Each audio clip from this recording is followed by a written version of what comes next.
Hi, I'm Dr. Caroline Leaf and welcome to my podcast, Cleaning Up the Mental Mess, a podcast where each week I share practical and simple tips and techniques to help you take back control of your mental health and life. At one point or another, we've all done something to undermine our best interests. Even the most successful people get in their own way, often even without realizing it. So, in this episode, I sit down with Dr. Judy Ho to discuss the 6 steps to stop self-sabotage, why humans are predisposed to self-sabotage, how to identify the triggers to self-sabotage that are unique to you, and how to deal with grief and loss, and how to remove the limits we place on our minds that may be holding us back from our healing. Dr. Judy Ho is a triple board-certified clinical and forensic neuropsychologist and co-host of CBS's The Doctors. Her book, Stop Self-Sabotage, 6 Steps to Unlock Your True Motivation, Harness Your Willpower, and Get Out of Your Own Way, is amazing and filled with great simple to-do tools and exercises for long-lasting change. Thank you for tuning in once again to my podcast and for all your support. If you liked today's episode, be sure to leave a review on iTunes and share this episode and podcast with friends and family and on social media.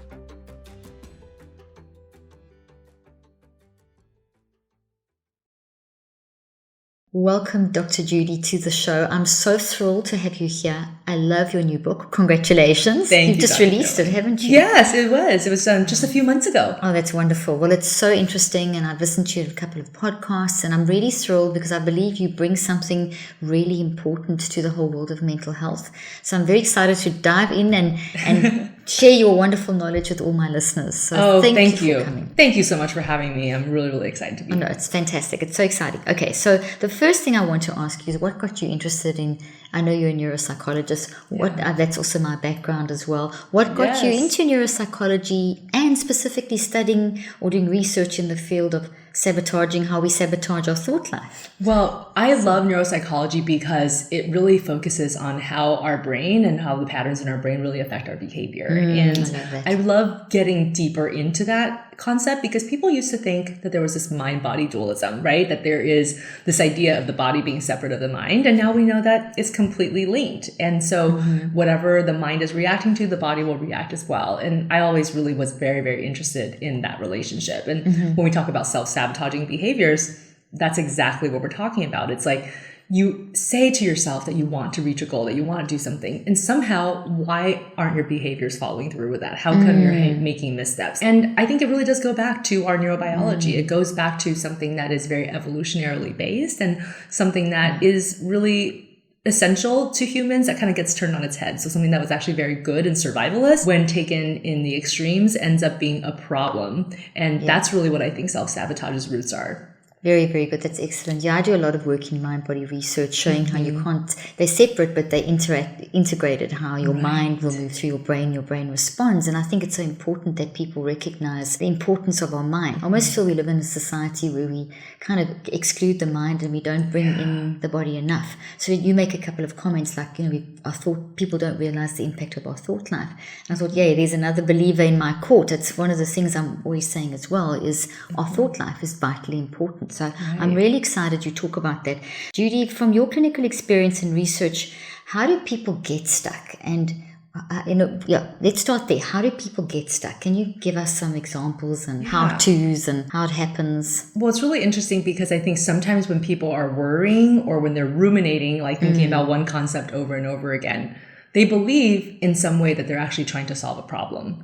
But it's actually not the best way to approach the problem.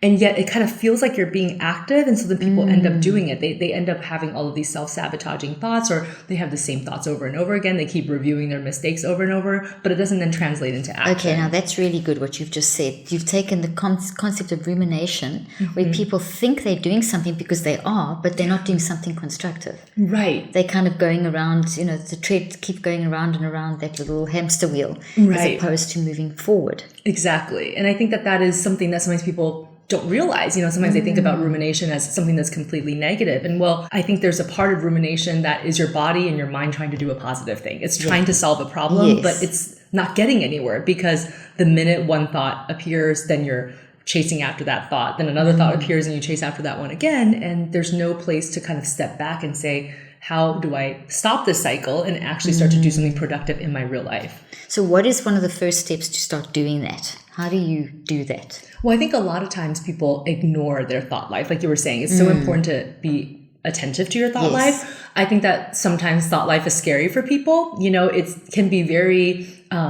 ambiguous. You have no idea like what kind of thoughts can come up if you're meditating or if you're doing anything like really paying attention to what you're thinking. And I think that is kind of what trips people up, because they almost block out some of their thoughts, or they avoid thinking about it. They have more of an escapist mentality when very stressful thoughts come up. But thoughts are not scary. They're just mental events. And just because you think something doesn't mean that it's going to come true. Yet we have that idea. Like if you think about something terrible that could happen, all of a sudden your emotions are already caught up to that. Your fantasy life is running away from you. And I want to just remind people that thought life is not scary, but the more awareness you can bring to your thoughts, the more you can see whether or not there's certain patterns that happen over and over again. And once you recognize those patterns, then you can do something about it. I love that. I love the fact that you've said awareness, because that's one of the most important things as a neuroscientist. We see that, once you become aware of something with your mind, you become aware of what's in your thought life, you bring it into your conscious awareness. That's when you can actually do something. You can't do something about something that you've suppressed and pushed down.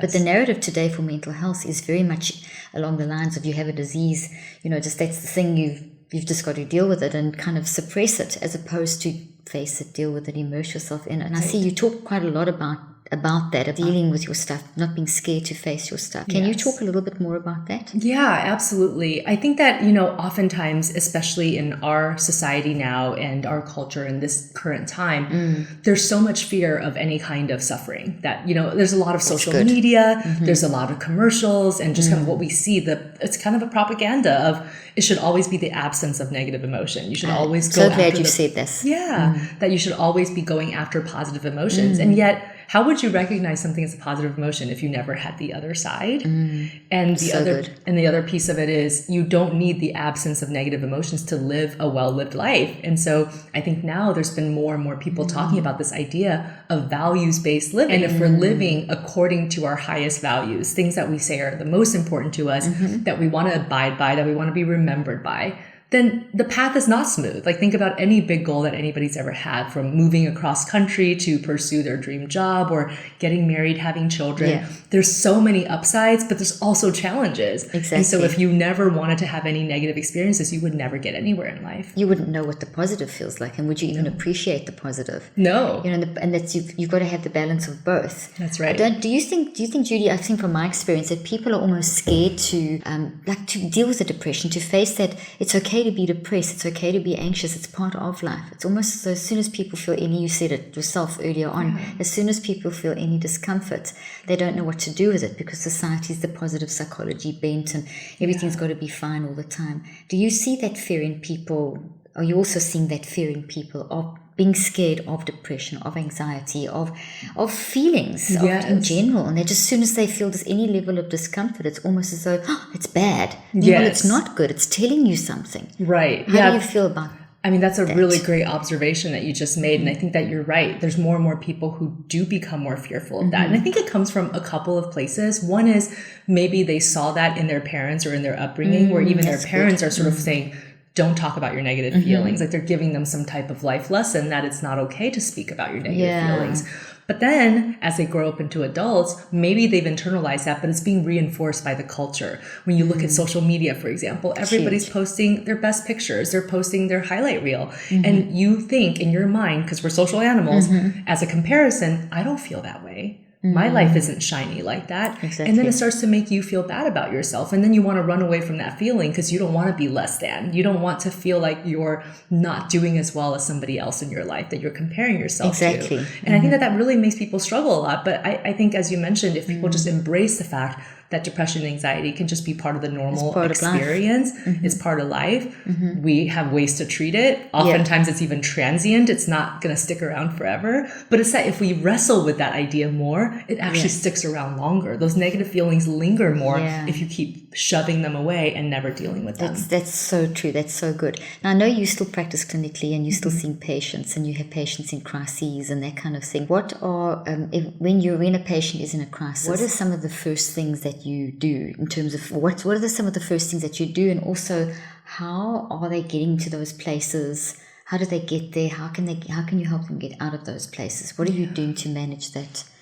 Yeah, I think when my clients show up, usually they're ready for change, but they're afraid of change too. And we kind of have to start by acknowledging that. I mean, it's great that they came to the office. It's great that they're saying they want help. But change is very hard for most human beings because change means that you're letting go of control. And it makes sense from a survivalist perspective that human beings would want as much control as possible, because that means that you can predict your environment, and that means that you're guaranteeing your own physical and emotional survival.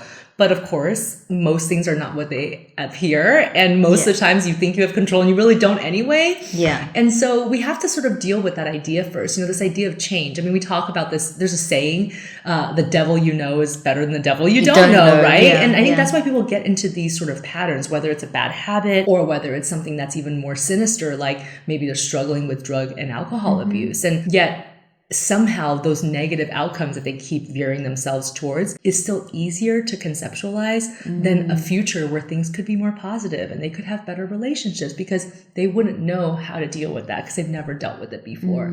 So I think the first place to start is acknowledge the fact that change is scary, but also recognize that you've already done this pattern before and you're obviously not satisfied. And it's not working. So let's try something new, because what do you have to lose? You can go back into that old cycle anytime because you've already done it so many times. Yeah, you practice at it, so you can do it really well. Okay, so the first step you say is to acknowledge that you need to change. Yes.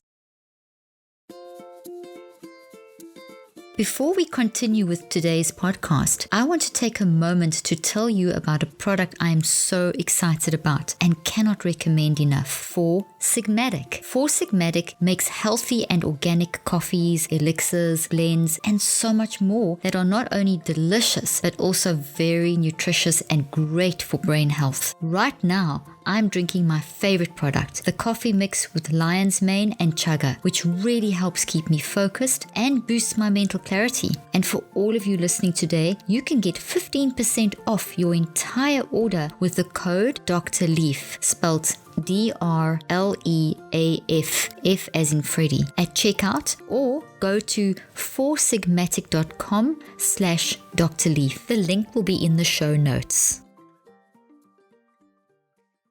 So what I'd like to ask you now is if you could very simply define self-sabotage, and then I know in your book you've written about 6 steps to dealing with self-sabotage. Now, obviously you can't explain in huge detail, but as far as possible in a nice, simple, practical way, can you talk us through what is self-sabotage in a very simple way? I know you introduced it, and then the 6 steps that you've worked on in your research. Yeah, so self-sabotage, put simply, is when people get in their own way despite their best intentions. Could be about anything. It could be about their people getting career. Their own way.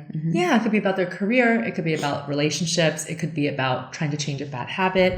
But whatever the case is, you've made a goal to yourself. You've made a commitment to yourself. And somehow, despite your best intentions, you keep having missteps. And why is that?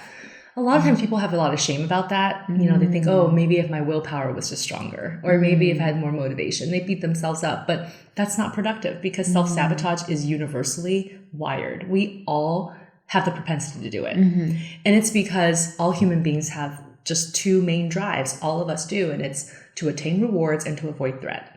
And when those things are in balance, then we're thriving psychologically and physically. We're doing well. But when those things are out of balance and you start to prioritize avoiding threat more so than attaining rewards, that's when self-sabotage starts to rear its ugly head. And avoiding threat isn't just about physical threat, because most of us are not battling saber-toothed tigers anymore. Exactly. It's about all the psychological threats. It's about, what if I get rejected if I ask this person out? What if I apply for a promotion in this job and somebody laughs at me?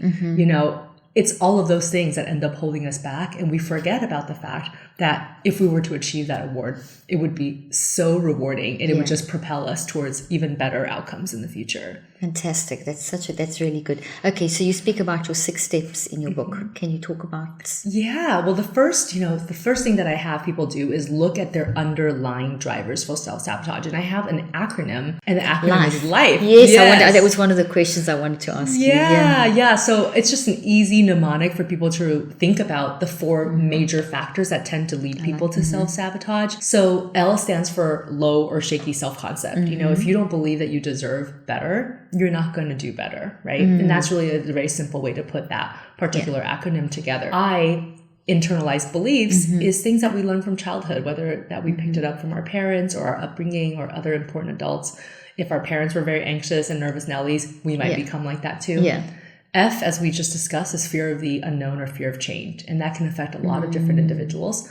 And then finally, E is excessive need for control. So these are people who are very type A, go-getters, perfectionists, but sometimes that actually gets in the way, because unless everything is perfect and under your control, you don't move forward. And so for anybody out there, they may find themselves being represented by one of those 4 letters, or they might say, oh, there's more than one that fits me. But I think it's an important piece of beginning to become aware of your thoughts. Okay, so you start then with the life concept. And I think you've got all kinds of, you've got a questionnaire and a quiz. Yeah, I have a quiz, and I have one on my website too, so people can kind of take it in like 2-3 minutes and find out what their life factor is. Okay, so there's the fact that either one or multiple of those, and that's the first step. That's like a pre-first step. Pre-first step, like so you kind of figure out what that is, and then you kind of move into the rest of the steps, which of course the first one begins with awareness of your thoughts. So really understanding where your patterns are. So now that you know your life factors, how do your thoughts work? Like, where are your ruminations? For some people, it's very black and white thinking. They make one mistake and it's like the end of the world. Yes, that's it.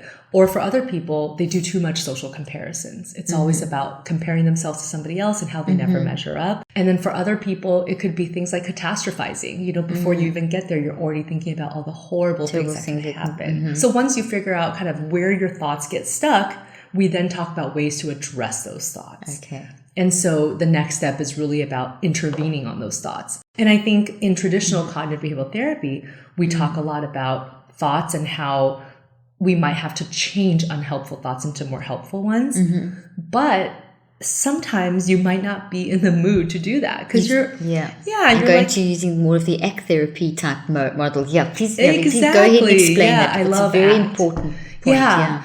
So I talk about these interventions and they're kind of like half CBT and then half ACT. So some of it is just traditional CBT where you use a thought log, you take a look at your thoughts, you try to change them into more helpful ones, you try to make them balanced. I use a rule called yes, but. So like, yes, I fell off of my healthy eating today, but I've been doing it really well for the last 2 weeks. So you kind of recognize both sides. I like that. Yeah. But then if that doesn't work, because sometimes you wake up and you're just like, I just can't get out of this negative mode today. And even if I write a helpful thought, I'm not going to believe in it. No. And that's when ACT is so important, which is really de-emphasizing the impact that these negative thoughts can have on you. So ACT is really about sort of understanding that all thoughts are just a mental event.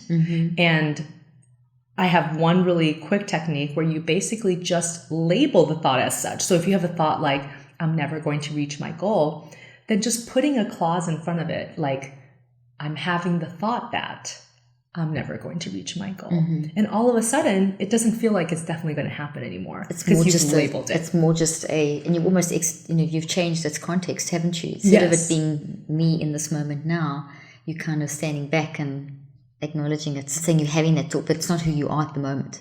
Exactly. Is that what you're saying? Yeah. Exactly. And I think that is the key difference between that type of technique versus changing a thought. Which can put a lot of pressure on the person because if they can't do it, then they think, what's wrong with me? Right. And then that makes them feel even worse about themselves. Exactly. So by using the ACT is going more into sort of almost embracing it. I don't feel good in that moment, but that's okay. You just accept the thought as what it is. But like you said, you change the context of the thought. So the thought itself is the same. It's still there, but you've changed the context by labeling it as a thought, that you're having a thought. It's separate from you, right? Sometimes when we have thoughts, it feels very internal to ourselves. It feels like it is us. It feels like it defines us. And it's really about separating that. Like, I'm having a thought that ... makes the thought something else. It's external to you. As opposed to I am, or this is who I am. Because I found when I was practicing clinically as well, that when people get stuck in that now moment of they just completely immerse themselves in all those feelings. They just can't get beyond it. That's when they get stuck in the depression and the anxiety, and those are manifesting. Whereas what you're saying is, which just sounds like you're saying the same thing a lot, where if you just embrace and allow yourself to experience that, people aren't giving themselves permission literally to experience that, because the world's messages through social media, as you've said, and just through the general narrative of mental health is and positive psychology, where there's good and bad in that. But from the bad side, we've got this whole thing, well, what's wrong with you? There's something between, there's something wrong with you why can't you get through this? Or just apply this little quick trick and you should be through that. And there's something wrong with you if you're feeling sad. And that's really bad, because that's not normal. Right. It's normal to feel depressed or anxious or whatever, and to have to take time sometimes to process through that. Yeah, and to have those ups and downs, that it doesn't mean anything bad about your own mental wellness. No, or your value system. Yes. Or your identity. Yeah, absolutely. I mean, one of the things that I talk to a lot of people about is grief, because I think grief sometimes can be a very complicated emotion. And it can sometimes lead people to self-sabotage, especially in ways where they start to pick up bad habits. So people, sometimes dealing with grief, they'll find that they're drinking more than usual, or they're stuffing their feelings away and eating a lot of junk food. And I tell them, you when people are afraid of grief, it makes sense, because it's a very difficult emotion. You never know when it's going to come up. Exactly. Sometimes you're angry, sometimes you're really sad, and you have no idea. You were just fine 5 minutes ago. All of a sudden you got a reminder or something and you're getting really sad. But I always tell people to embrace grief. It's that idea of that ACT model again, where, the grief just shows you how much you've loved the person that was gone. It really just shows you how beautiful that love was and how great that relationship was. And so, when I first lost my grandmother, who was like a second mother to me, I was happy when I cried from time to time for her. I still am, because it makes me realize how much I still love her. It's almost like I'm honoring her by being sad, right? So it's like changing the narrative of what those negative feelings are, and not even labeling them as negative, but thinking about them as a productive way to express yourself. Okay, I love that. So if someone now who's listening to this podcast has just lost someone and they're in a state of grief, what can they do now? What is the exact thing they could do right at this moment? Well, I think a lot of it is about distress tolerance. It's like when you have those negative emotions, how do you ride that wave? Yes, and that's good. It's hard for people because, again, you try to push away the negative feeling. You're like, well, if I was stronger, I wouldn't still be sad. It's already been a year. You have all of these different things that you tell yourself. And it's really about imagining emotions like waves in the ocean. Like they come and they go.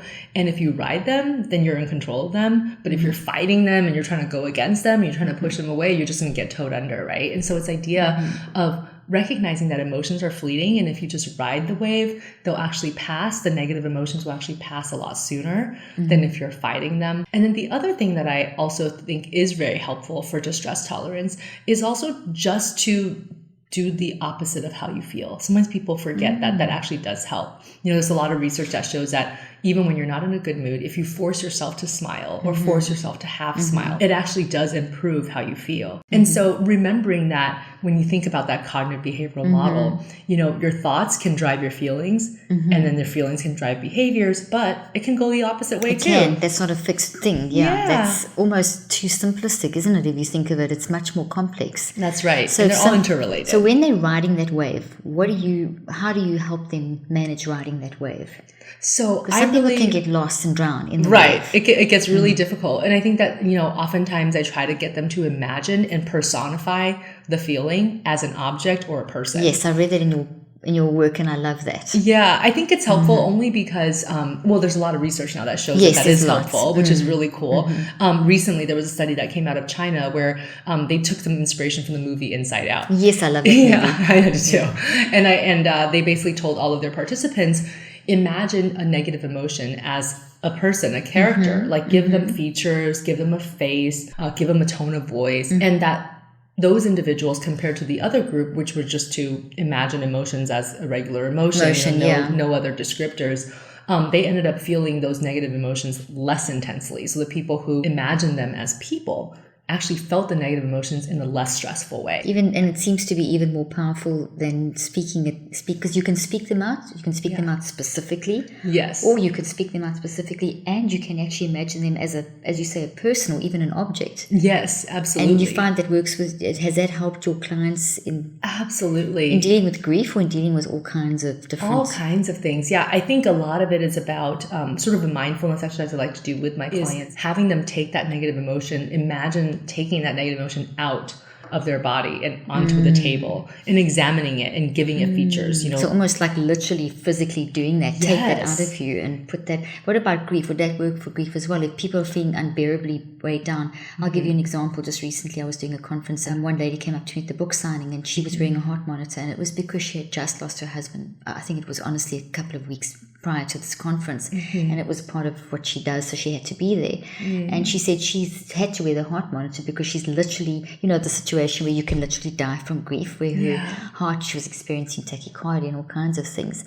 And someone, I was talking to her just about the grief, and I was thinking something like, because I told her as well, imagine that, take that and put that out there and see that person. When I read that you do that too, I was really excited because she said no one had ever told her that. Everyone had told her, okay, the grief is there, time will heal. The worst thing you can say to people, time will heal, and you'll get over it. You never get over grief, and time never heals. But somehow you've got to learn to manage it. Yes. So it's the coping strategy in the moment, and that's what she was asking for. What do I do now, today, in this moment? I'm sitting here. I'm in this great conference. I'm very excited, but to hear this, but I'm also dying inside, and I've like, what would you tell someone like that in that particular moment if someone came up to you with that situation? I think aside from some of the things that we've been talking about, like, okay, there's like the riding the wave, there's like taking it out and giving it descriptors so that you can really feel like it's physical and outside of you, because even the Grand Canyon, which is huge, has physical boundaries. So when something is taken out of your body and it's a physical world thing, it feels more manageable than when it's inside and totally amorphous and you have no idea how long it's going to go on for. But the other piece of this, of course, is the values-based living. Because when people have grief or any kind of negative emotion, oftentimes you hear people say things like, well, when I'm not depressed anymore, then I'll go find a job. Yes. When I'm not depressed anymore, then I'll hang out with my family. There's going to be something else in the meantime. So and it's all about, the whole ACT philosophy is about, even when you're in the middle of stress and distress and negative feelings, you can still do the things that are important to you. You don't have to wait for that. I love that. I love that philosophy. It's fantastic. I love it too, because really then the improvement of your emotion is actually a byproduct of you living a values-based life. So if you pull yourself away from community when you're feeling depressed, it's not going to make you feel better. And even if you sit there depressed in amongst your family or your friends, at least you'll start feeling better. That's what the research is showing, and also helping people. That's and I'm sure you've read the research about how you can improve your own healing by a factor of, I think it's up to 68% when you reach out and help others in your worst place. Yes, absolutely. And I think that sometimes people, again, when you become very, very intensely depressed or anxious or in the middle of grief or any kind of negative emotion, you become self-centered in a way. It's not self-centered in a selfish way, but it's just you're so focused on your own suffering that it's very hard for you to have the bigger context.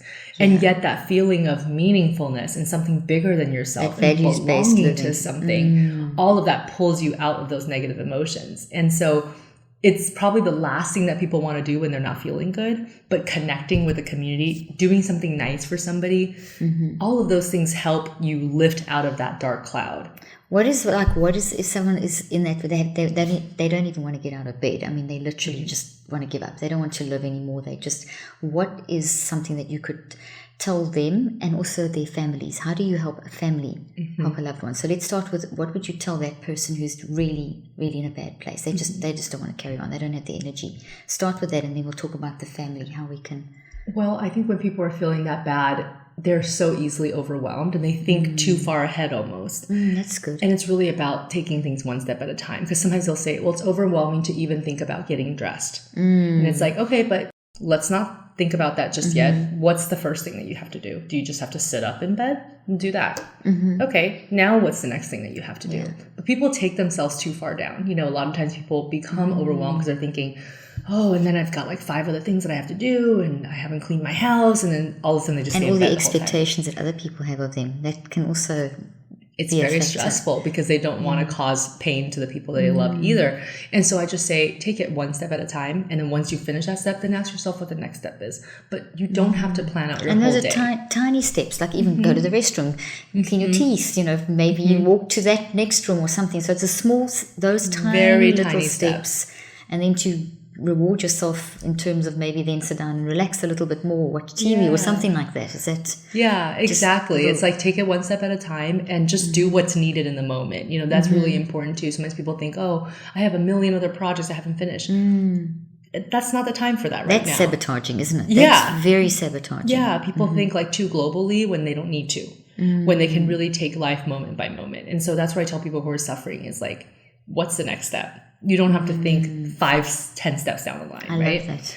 And with families, I always try to educate the families that when somebody is feeling bad, it's going to be hard for you to reach out to them because they're going to push you away. And sometimes you hear that, people get depressed and then they become more and more isolated because they keep saying no to visitors. They get cranky when people reach out. And then people stop reaching out. And that's the worst thing. That's the worst thing. And, it's interesting because there's a lot of research that's come out of international studies that show that countries that are more collectivistic, they have lower relapse rates for schizophrenia, major depression, bipolar disorder. Why? Because you're already living in that community. Exactly. And people are all around you all the time. And they're like, hey, you're not doing so well today. Noticing, We're going to walk you out. We're going to take you around the park. And we don't do that quite as much in America. No, we don't.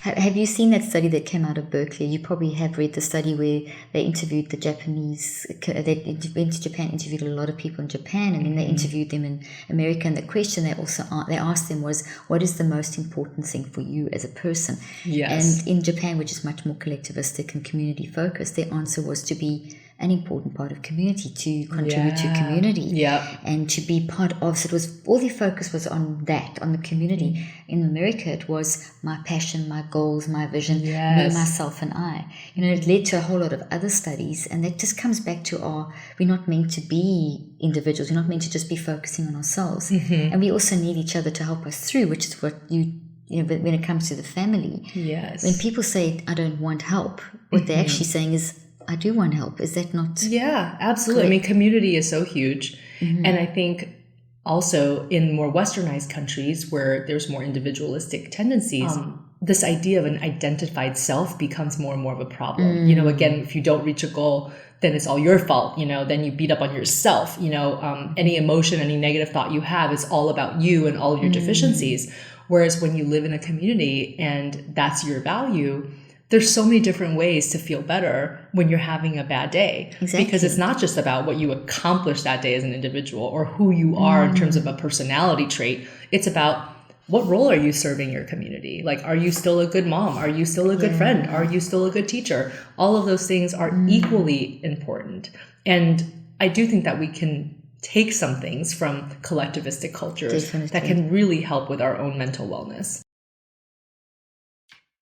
Right now, I am recording this podcast on my phone while traveling between conferences in multiple different cities. Luckily, I have one of my favorite snacks to help keep me fueled and focused. Super fat nut butters. These nut butters are certified keto and paleo, and the healthy plant fats support sustained levels of energy, cognition, and mental clarity. The main ingredients, macadamia nuts, are scientifically proven to help speed up fat metabolism. Super fat nut pouches come in 5 different and delicious flavors and are perfect for kids' lunches, office snacks, trail snacks, and travel snacks. My personal favorite flavor is the Nitro Coffee MCT. Super Fat is offering a special discount just for my listeners. Get 15% off your order when you use the code Dr. Leaf at checkout. Just go to superfat.com and use the code Dr. Leaf at checkout. That's DRLEAF. This episode is brought to you by Juve, an at-home red light therapy device. Red light therapy is a powerful, non-invasive treatment which delivers natural wavelengths of light to your skin and cells. Numerous studies have shown red light therapy can be an effective modality that we can use to help heal and improve our mental, cognitive, and physical health. It's one of the best things I recommend for optimal health and an integral part of my self-care routine. Head over to juve.com/Dr. Leaf. That's J KOOVV/DRLEAF. And if you use the code Dr. Leaf at checkout, you'll get a nice bonus gift with your purchase. Judy, this is brilliant. I love what you're saying. Can we come back to your 6 steps on? I know you've spoken about 2. Can you just very briefly recap those 2 and just walk us through the other 4 very briefly? Obviously, people can get your book and they can get the detail in your book. If you could do that. Yeah, absolutely. So the first couple of steps, before we even do that, we dive into the life factors. We understand which of those are actually driving our self-sabotage, because everybody's is different. Then the first step is identifying your thought triggers, really understanding what are the thought patterns that you keep getting into that lead you to self-sabotaging behaviors. And the second step is addressing those thought triggers. One way is those cognitive behavioral therapy techniques where you start to try to develop more helpful thoughts. But the other way is really about dealing with the thoughts in a different context. So the thoughts don't have to change, but it's that act idea of labeling the thought as what it is and moving on and not letting it impact your life as much. Then we move into the ABCs. And this is, of course, the antecedents, behaviors, and consequences. Really getting people to understand that there's a sequence of things that happen. You get triggered. It could be thoughts, but it could be other things. It could be a memory. It could be a certain environment. It could be about being around a certain person. It could be a certain time of day. For example, snacking. Most people do terrible snacking at night, not in the morning, right? So you find out what your antecedents or triggers are. Not just thoughts, but everything else in your environment. And then you find out what the behaviors are that it leads to and the consequences that you're trying to change. And once you understand that behavioral chain, then you can start to apply strategies to use replacement behaviors, which is step 4. So when people have these self-sabotaging behaviors, how do you change it? Well, you identify behaviors that you can replace that would be more helpful and lead you to the things that you really want. And then step 5 is all about really understanding your motivation and how to actually build from your motivation to actually have the willpower that you say you don't have. And this is where we start to get into some of the values work, because people don't realize that sometimes what they're talking about as motivation is just because their goals are misaligned with their values. And so it's really about finding out exactly what's motivating you from a values perspective rather than goals. So it really should start with your values first. And then your goals should come second and should feed into your values. Give me some examples of values. Yeah, so values would be things that you want to pursue, and they're not things that you can check off. So you can check off a 5K, you can check off running every single day, but you can't check off the value of health, right? Because you're not going to say, oh, I've had enough health, I'm done now. Yes, right? exactly. Yeah. But all of those types of goals feed into the value of health. And you can say that you want to spend more time with your family. Maybe you want to say something like, oh, I want to call my mom every day. But that's a goal. But what is that value that's superseding that goal? Is it that you care about family? Is it that you care about community? Is it because you care about, strong relationships? You want to find whatever values are really nurturing you and things that you really want your life to stand for. And then the goals should come from that. And people sometimes they'll put a goal up because their friend has the same goal, or they look on social media and somebody else is doing some 30-day challenge they want to do it too. Okay. But where is that coming from? Is it really actually important to you personally? Because you're not going to continue. There's no sustainability if you don't have that value established. Exactly. So people should ask themselves that question very, very deeply before they just dive in. Yeah. And in my book, I actually have a values card sort, which is also downloadable from my website, where if you're not sure about values-based work, you can actually do this card sort to figure out what are the most important values to you.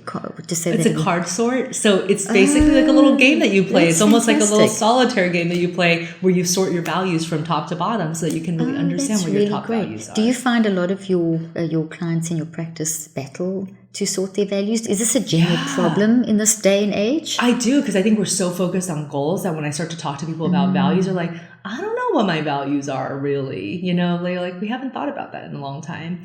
So the values card sort is just an easy way. It's a tangible way for them to kind of be able to figure that out, because sometimes it's been years before they've even asked themselves, what's truly important to me on the inside? I love that. And that used to be very much the philosophy 60 years ago, but in this social media age and our extrinsically driven society, it's all about the external reward and getting it in, isn't it? Yes. So the values have almost shifted to an extrinsic versus intrinsic. If I'm hearing you correctly, this card sorting game is just a very simple way of actually getting people to look at what is your real intrinsic driver, which then leads to that motivation Exactly. aspect, which is then going to lead to sustainability for the changes that they need to make. That's absolutely right.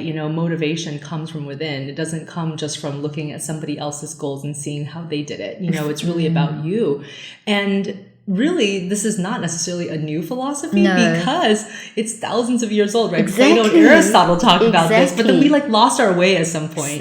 Technologically wise, I think there's been so much good and so much bad, and also, but I think it's also in terms of why this has changed. I think it could be, and I'd love to know your opinion, it's something to do with maybe how we've become such a reductionistic society, which shifted about 60 years ago, and we became so focused on the physical and the external, we forgot about those spiritual values, which shifted a lot. Even the research became so evidence-based, which is good to have evidence-based research, but you've got evidence-based research that looks at numbers as opposed to the individual person. Yes. Which is also research. I know. And I've done a lot of my research in the field, in South Africa, in this country, working with people. And I think you've done a lot of similar kind of research directly with people. There isn't one pattern. No. Every human's going to react individually. That's right. So, and you know what? I think there is a shift. It's almost like we overcorrected at some point. And everything became so evidence-based and numbers-driven that we forgot about the importance about the person, the qualitative research, the experiential research, all of which is equally valuable. Exactly. Because it gives you the context. Exactly. It was pushed aside for a season, and I see there's a move back towards that. So where we can, and essentially, simplistically, when we talk about qualitative research, just for the listeners, we're talking about looking at the individual in their individual context, their story of their life, not trying to say you just one of, you don't fit the bell curve, or exactly, which tells you nothing really about what's going on in your life at that particular moment. I always found it so interesting to read about, anthropological research, right? Where it's all experiential, it's all qualitative, and then they write a whole book about, their year living with the Inuits, Exactly. I love that kind of research, but I think at some point people thought that wasn't as important. And I think that's a really good analogy to values and goals. Goals are very numbers driven. It's very much like yes, no, did I do this? Check it off. Values are not as easily defined like that. It's the whole picture. And you're never going to be done living a value if it's really important to you. I mean, if one of your values is honesty, are you ever going to be done living that value? Probably not. And if that is truly one of your values, do you think that's going to be an easy life? No, because some people will not want you to be honest with them. You might get into fights and arguments with people. You might have very negative feelings as a result of you ascribing to your honesty. Exactly. Yeah. So you can't be afraid of it. And that's why you have to get back into your values so that you can live from an authentic place. Oh, I love that. I think honesty, authenticity is I don't think it's intentionally gone missing, but I think it's happened when you remove that whole sort of almost spiritual side of us, that whole qualitative side, which has happened a lot. People are afraid of constructive criticism, it feels like. As a professor right now at my university, I feel like people, when they hear constructive criticism, they immediately think, oh, this reflects badly on me. They become defensive, as opposed to, wow, this constructive criticism can help me improve. It's a process, right? People are really afraid sometimes of hearing negative things now, which I think is what's driving our society to feel like we have to pander sometimes or always say something nice. But it's come from a lot of the sort of positive psychology move. Isn't that weird? Because it was such a good idea at first. Yes, it was. And it did do so well, and it did start shifting. But it's now it's gone the other way, where people don't know how to grow, and you can't grow unless you have positive criticism. I know. And that's a huge part. Don't you think that can also make people feel depressed, because you know instinctively you need to grow. Yeah. But if you're not going to learn from what people say to you or learn from your experiences, if you're too scared to experience life, you can't grow, and that can add to those feelings of inadequacy and be attached to your values as well, or distort your values, distort your perceptions. Absolutely. I mean, that kind of goes back and drives life, right? The low self-esteem that comes from that, the fear of change or the unknown. And I see this problem sometimes in some parents too, where parents are approaching their children like little porcelain dolls, and they don't even allow them to stumble because they're afraid of how they might deal with that. But where does resilience come from? Resilience comes from experiencing challenges, making your way through them, and looking back and saying, I did that. I survived that, so I can survive other things. Exactly. Yeah. It's almost like we have to get used to ourselves and help our children get used to almost like high levels of stress in a safe environment. So when you go out there in life, if you're used to an 11 level of stress, you can deal with a level 5. But we're not even letting our kids get to a level 1, right? Because of that. So when they get out there, they collapse at the first the first challenge. And so you're not actually setting them up for life and for success. And, I think a lot of this, and the big message in my book, is about psychoeducation and setting expectations. Okay, speak about that. That's very interesting. Yeah, because you can't affect positive change in yourself or other people if you don't expect to stumble along the way. People have said this before, that failure is the mother of success. You should just expect that you're going to fail. But why does failure have to be a bad thing? Failure gets you to the next step. Exactly. It's a great thing. It's a learning experience. Yeah. And I think sometimes people, they're not prepared for that. So then when they make a mistake, they beat themselves up, and then they think that that's going to motivate themselves. But no, the more you beat yourself up, and that negative self-talk is just going to feed into your self-concept. It's going to make you feel even less efficacious. And then the next time you have another goal, you're just going to give up before you even start. Before you've even started. Are you seeing that pattern in any specific age group, or is it across the board? I do think that it's generally across the board, although I see it more in like our younger people right now. So I would say that, of course, it's not every single younger person, but I do see it being more common in the generation that's growing up right now in grade school, in high school, and then the 20s and 30s, sort of the people who are in their 20s, 30s, having a lot of this big issue of, and I'm sure you've seen this too when you're practicing and in your interviews, the failure to launch syndrome. That wasn't really a thing 10 to 20 years ago. This idea of a 30-year-old man who can't move out of the house or get a job and hasn't finished college yet. This idea of failure to launch. I don't remember this being a concept 20, 30 years ago. No, definitely. But it's a big problem now. It is a huge problem. Speak a little bit more about that. Yeah, I think the failure to launch syndrome is definitely a type of self-sabotage. And I think, again, it comes from a place of maybe, and this is not every single case, but it comes from a place of having maybe some codependent family members who every time you stumbled, they went and saved you. So you never learned the skills for yourself. You never got to even level 3 of stress management. You were like at 0. Yes, exactly. And so I think no skills. Yeah, and now as a 30-something-year-old, you see everybody else around you having jobs, moving out of the house, and you're not able to do it. But it's this negative cycle, because every time you try to do something and then you encounter a hardship, someone in your family is coming and wrapping you back into their arms and saying, "Don't worry, I'll take care of you. I'll pay your next month's rent. I'll pay for your groceries. Don't worry, you don't need to get a job. We can wait another 2 months." So then you never get out of that pattern. And so in some ways, it's almost like the codependency of people who deal with people with substance issues. Yes, I wanted to ask you, that was my next question, a little bit about addiction, and because you've got an interesting take as well around that. Yeah, because I think addiction in many ways too is a type of self-sabotage that's driven by the life factors. A lot of times people fall into the same patterns of addiction because they're fear of change. Sometimes they fall into that pattern because they have a lot of negative thoughts about themselves and they have a very low self-concept. So when you have a low self-concept, you're not going to be good to yourself. You're going to do destructive things to yourself, like utilize alcohol and drugs when you know that it's not good for you. And to numb it. Yes, absolutely. And I also find that a lot of people with addiction issues, there was internalized beliefs about the role of alcohol and substances, that perhaps they learned from a parent that that's a way to solve or escape problems. And of course, the problems never really go away. You actually end up having more problems as a result of your addiction. Exactly. Yeah. And I think that goes back to some of our earlier points of people trying to escape a negative emotion. Yes. If we weren't afraid of dealing with negative emotions, we would have less addiction. Exactly. Because so much of that is about the escape. That's true. And that leads to the whole thing is that the whole concept of once an addict, always an addict is just not the truth. Because it's not. It's just that's so self-defeating too. I hate that saying. Totally, I hate it too. I'm so glad. And I've done a few interviews where we've spoken about this with various different doctors in the field, and I'm so happy to see that there's a shift away from this. For years, it's been dominating that once an addict, always an addict, and you've got to learn to live with these things. It's such a defeatist model. It's such a biological framework, isn't it? Yes. And it's so limiting for the person. Yes. What do you think about the whole sort of medicalizing misery and pathologizing suffering? Yeah. What do you think about that? Because in your book you appear to address that to a certain extent. I think it's a little bit like the positive psychology movement, where at one point we were trying to make everything biological because then it felt like a true science. Yes. It felt like it can be tangible and we're going to align ourselves with the medical profession.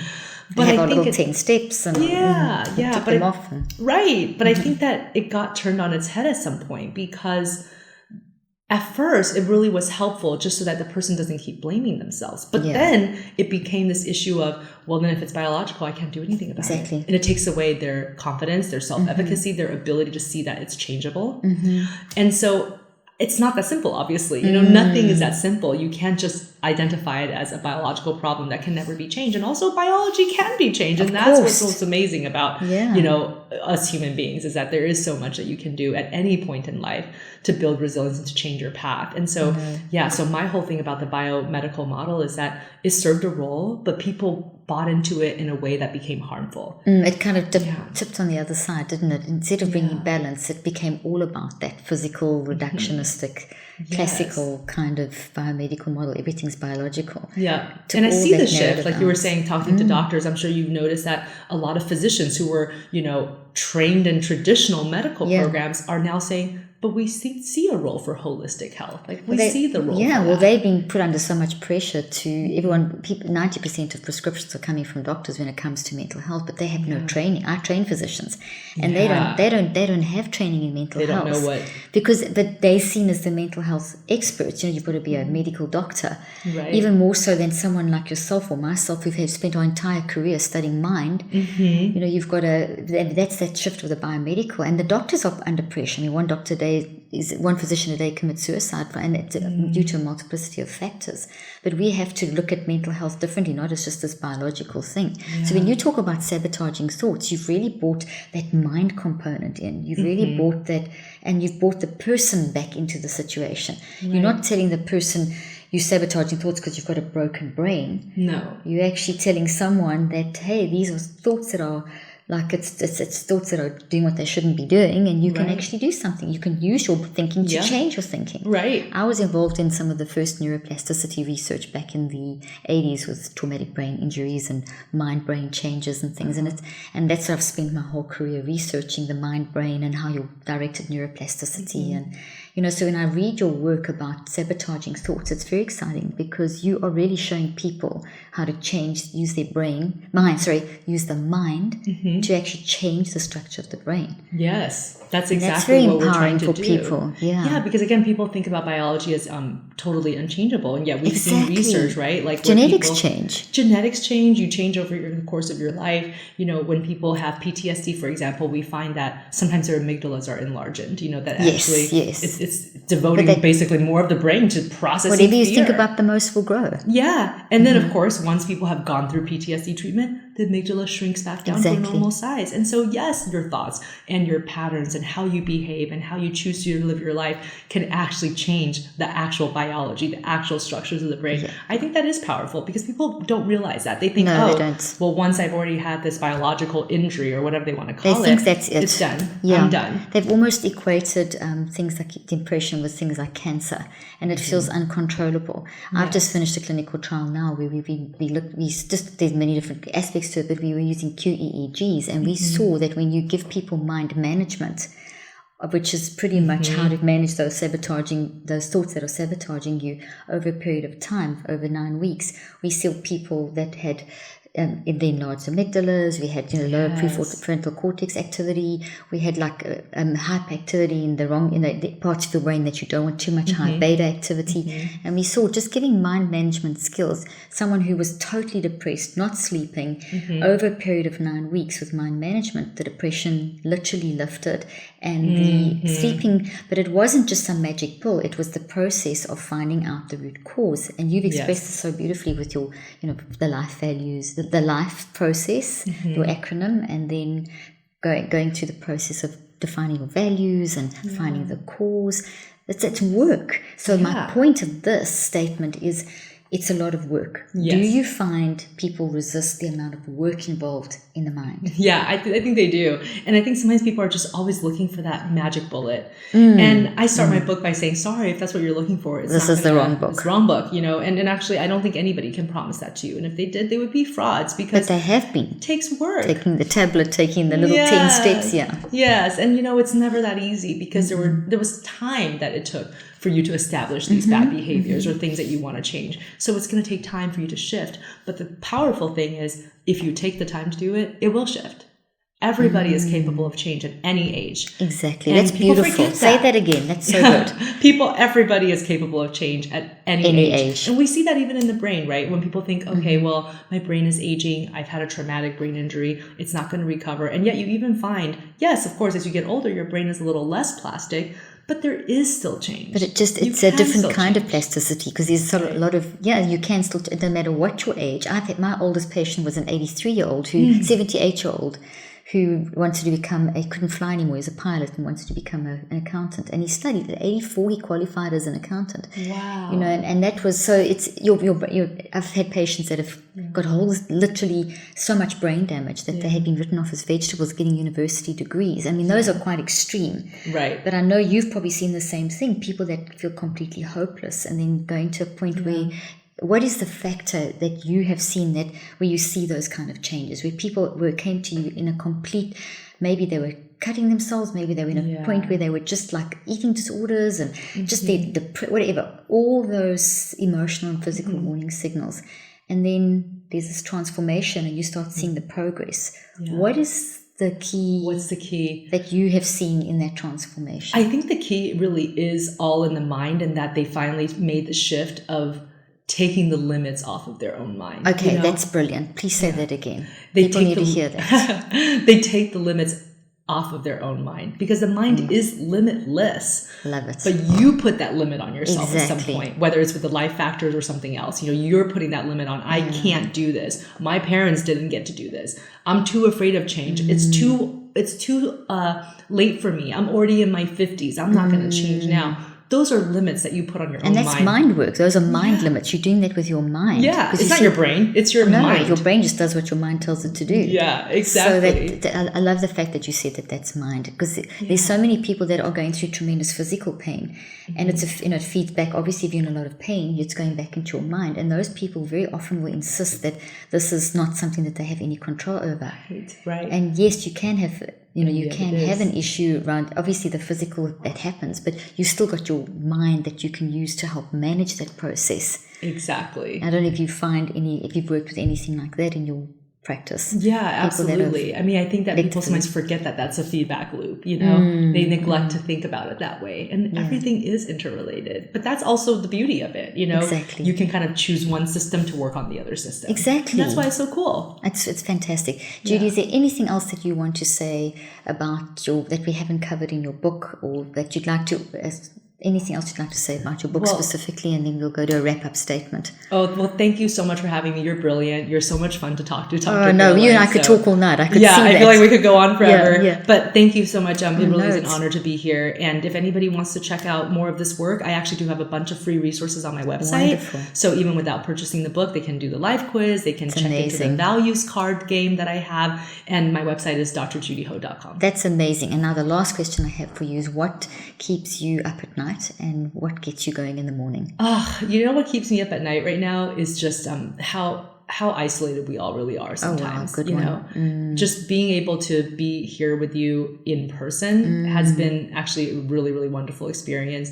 I know that sometimes it's just the logistical limitations, but even podcasts are mostly done sometimes distally. It's so nice to get to have an actual conversation face to face. I agree. So I just encourage everybody, at least once a day, do an in real life interaction, right? We do so much on the computer, on our phones, and make the time to connect with people at least one time a day, where it feels like it's a face-to-face, because we're losing that. And I think that actually is contributing sometimes to the downfall of our society. Yeah, it does. It contributes to the downfall of our mental health too, You can't live in isolation. That's absolutely wonderful. I love that. And what gets you up in the morning? What makes you excited for the day? Well, I love my job. I love the things that I do. So what gets me up in the morning is just what the day could bring. Every single day is so different in my schedule. And I feel very fortunate and blessed to have the kind of work life that I do. But you've made a choice with your mind to be like that, haven't you? I did. That's true. See, it's a choice that you make. You've made a choice. You can always choose to think about all the terrible things that are happening every day, all the hardships, or you can wake up and think about each day as an opportunity. Okay, so I'm going to ask you one last question. I know that was the last one, but this one I think is a relevant one. You are dealing with a lot of pain in people's lives. So you're constantly on a day-to-day basis hearing very sad stories and seeing people that are broken. How do you protect your mental health? Yeah. Well, first of all, I'm an avid runner, and it really does help me to stay physically active, because I'm not going to miss out on those free endorphins, Exactly. Those are good free antidepressants that I'll have every day if I keep doing all of my exercises. But also, I make time to just do things that really make me unplug. I have these shows that I watch. I mean, so sometimes after I had a very hard day, I can't watch very scary things. And I get it. Yeah. Can't watch Ozark. Can't watch like Game of Thrones. No. But I will. Something as simple as I want to watch like Friends or like Cupcake Wars. Yes. Like I want to live I want to live in a world where the worst thing that could happen is they don't make the 1,000 cupcakes. You know what I mean? Exactly. I love that. It's great. So I need to sometimes just unplug and watch cartoons. I recently just got Disney Plus, so I started watching all of my old like favorite Disney movies again, like Little Mermaid and like The Lion King. I love that. It's so calming, isn't it? It is. We went to go and see Frozen recently, and I just loved it. It's the best. Did you see the musical? Or did you see the movie? We saw the movie, but it's so nice to unplug. That's incredible. Yeah. Well, Judy, you've been amazing. It's been so exciting to meet with you in person and get to know you. Your work is fantastic, and I would certainly love to have you back on the podcast again. And very, very excited about what you're doing, and keep going with the great work that you are doing. Thank you so much for coming today. I appreciate it, and hopefully we'll get to keep in touch. Yes, please, let's do, and I'd love to have you back on the podcast. So thank you so much for joining me today. Thank you so much, Dr. Caroline. I hope you found today's podcast interesting and helpful. If you want more tips and help with managing anxiety, depression, and mental health, be sure to visit my website at drleaf.com and to sign up for my weekly newsletter, where I also include a schedule of my speaking events and so much more. And follow me on social media. I'm on Twitter, Facebook, and Instagram. Just look for Dr. Caroline Leaf. Also, I love seeing all your posts on social media about this podcast. I love seeing what resonates with you and what you've learned. So be sure to continue posting and tagging me and letting me know what you think and how these tips worked out for you. And don't forget, leave a review and keep spreading the word about this podcast. Thank you for joining me today. I really hope you learned something new and helpful. Till then, I'm Dr. Caroline Leaf.